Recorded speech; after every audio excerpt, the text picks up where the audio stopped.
Pilipinas, magandang araw po sa inyo, Luzon, Visayas at Mindanao at sa mga kababayan natin na nasa The Hague, nasa abroad, magandang araw po sa inyo.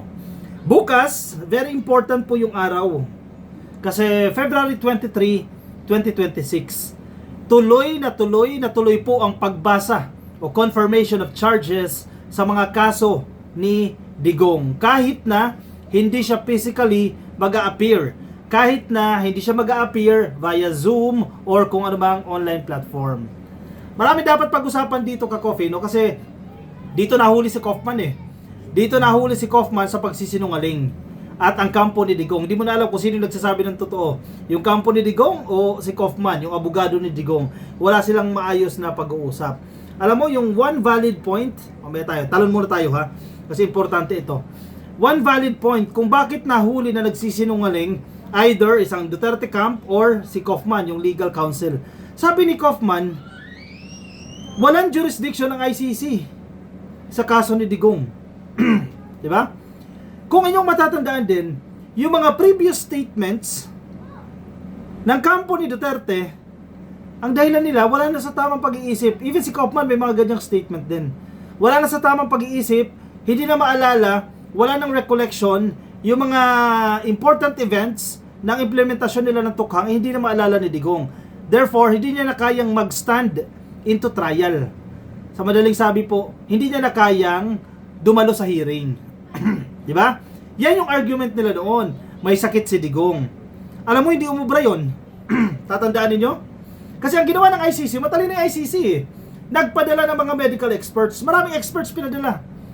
Grupo, di ba? Kasi total sinasabi ninyo, mahina na yung mental capacity ni Digong. Na physically weak na si Digong, hindi na kaya. Ang lumabas doon sa medical assessment ng mga eksperto na pinadala ng ICC, kaya pa pala ni Digong. Now, lumabas na sa pagsusuri. Hindi hula-hula yan ha. May mga dokumento pong patunay yan.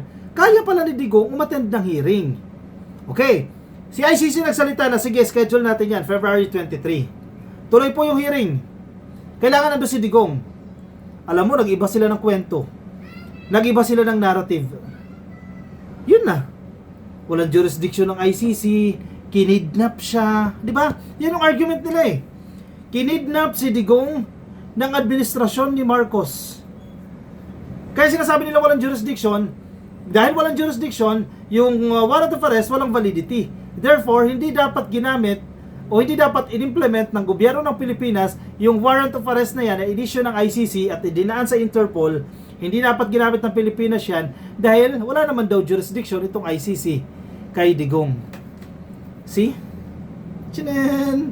Magkalayo yung kanilang argument. Mautak din si Kaufman. Siyempre, magkano binabayad dyan? 150 million a month. So, hindi tayo umubra. Sige, plan A natin palabasin natin na mahina si Digong. Ginagawa rin niya sa korte. Palalabasin na may mental incapacity o nababaliw na yung suspect, no? So hindi na dapat mag-trial kasi wala siya sa kanya tamang pag-iisip. Hindi umabra. Si Kaufman, isip tayo, plan B. O balik tayo doon sa argument na kidnapping. Sa ka nakakita ng kinidnap, pwede mo isama kung sino gusto mo isama. O isasama mo si Hanelit, isama mo, ayaw lang sumama kasi walang passport. Diba?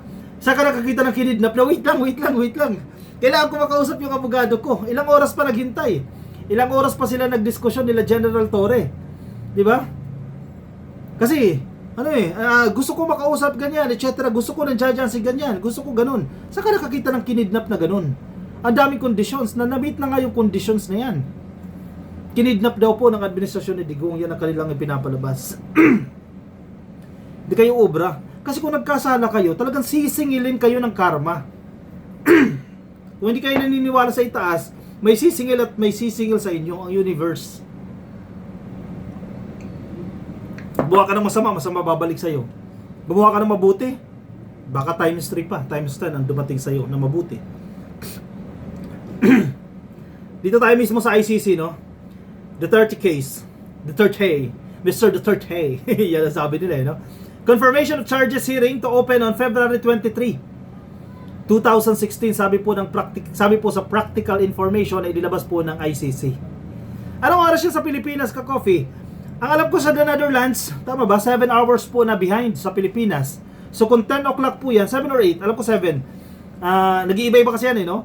O kung 7 hours behind yan, kung 10 o'clock po magaganap yung hearing dyan sa The Hague, ibig sabihin po, alas 5 po ng hapon dito sa Pilipinas, bukas, babasahan na po si Digong. Ito yung po yung confirmation of charges na, okay, hindi ko alam kung sino magre-represent sa kanya, definitely si Kaufman nandiyan. Ito yung mga krimen na isinampa sa'yo, dami niyan. Medyo matagal-tagal yan. Ang gusto kasi ng tao dyan, makita si Digong, kasi total may mga claims sila, nabutot balat na raw yan, di ba, mapayat na, sobrang mapayat na yan. Syempre, gusto rin natin makita ano yung kalagayan niya. Kasi mamaya sobrang lakas naman pala, mamaya nagbabasketball pa sa loob yan, di ba? Pinapalabas lang nila no week para hindi na makapag-stand ng trial. Sabi naman ng mga medical experts, kayang-kaya pa Parang nagsisinungaling lang, di ba? Anyway, sige, nagdesisyon na ang ICC dyan.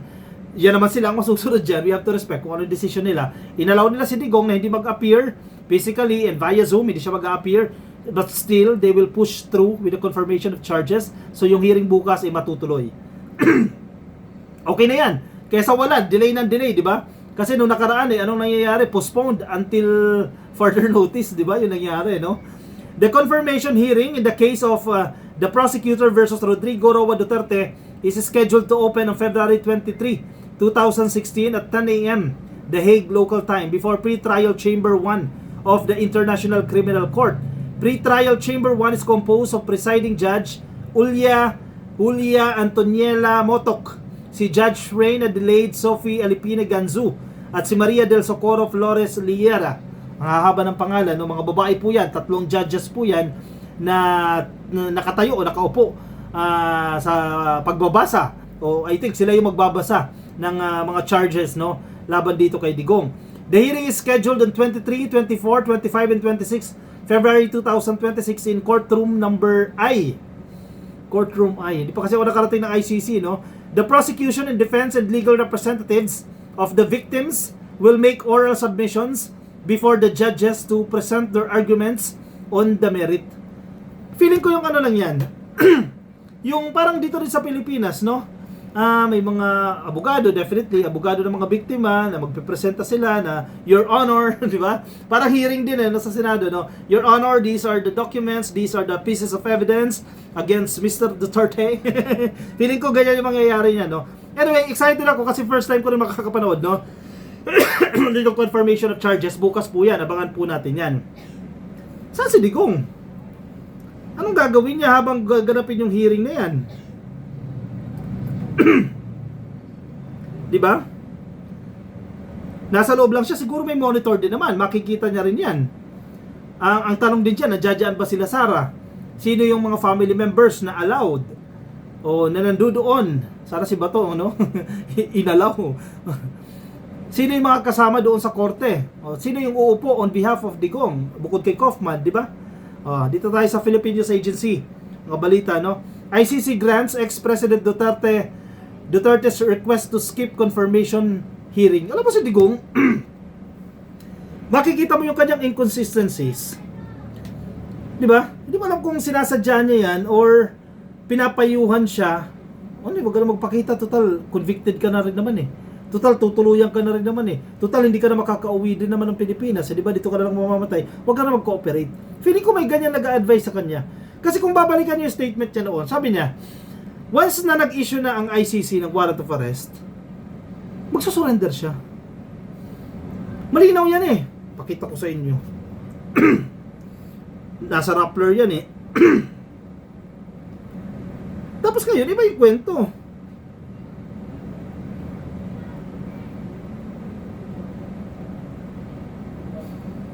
Diba? Nasa Rappler yan, na-post ko yan ng isang beses Sabi niya, kapag nandiyadyaan yung warrant, if yung warrant nandiyadyaan na inisyo ng ICC, sasama ko, alam niyo rin yun, ka-coffee. Wait lang, hanapin ko lang, Duterte to...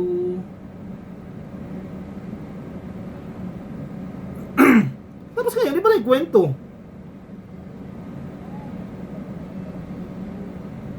Ito March 10, 2025, hindi ka pwedeng kumawala. Reuters pala, hindi Rappler, no? Nasa Thomson Reuters po itong balita na yan. Basahin niyo po yung headline.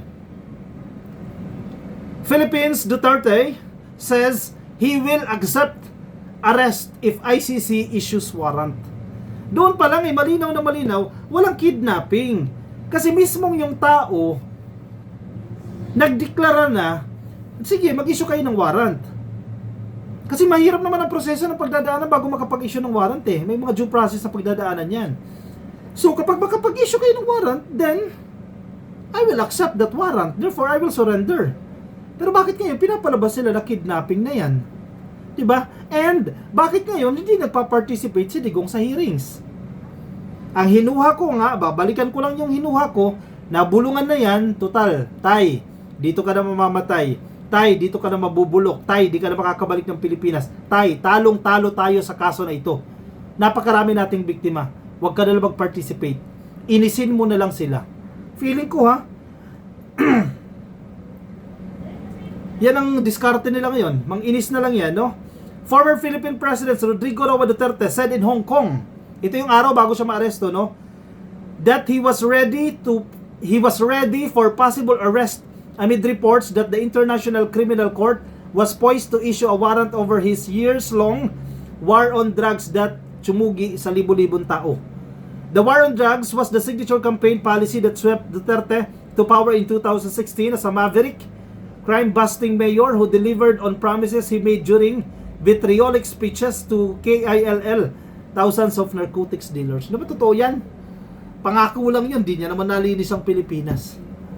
Nasa Hong Kong pa siya, nang hindi pa siya nakakulong, very confident siya. Mag-issue kayo ng warrant, sasama ako sa inyo. Ngayon, ibang-iba na. Kinidnap na kami. Kinidnap na ako ngayon. Yan ang kwento nila Kaufman. Inconsistencies. Nagsisinungaling itong mga to. Malinaw na nagsisinungaling. Diba? O makikita natin bukas kung ano na naman sasabihin ni Kaufman. Ano na naman ang sasabihin niya sa mga interviews. Mahilig din ito sa press con eh. Di ba dapat nga pinapalitan nila yan eh. Magtataka ka oh, wala nang nangyayari sa kaso eh. Di ba? 150 million naman, saan ka kumukuha ng pera yung mga Duterte at nasusustain nila yan? Wala nangyayari sa kaso, si Kaufman lang kumikita. Nag-e-enjoy lang, baka piniperahan din kayo yan. Di ba? Mismong kayo, hindi rin kayo magkasundo dyan. Anyway, sige, tabayanan natin bukas, alas 5 po.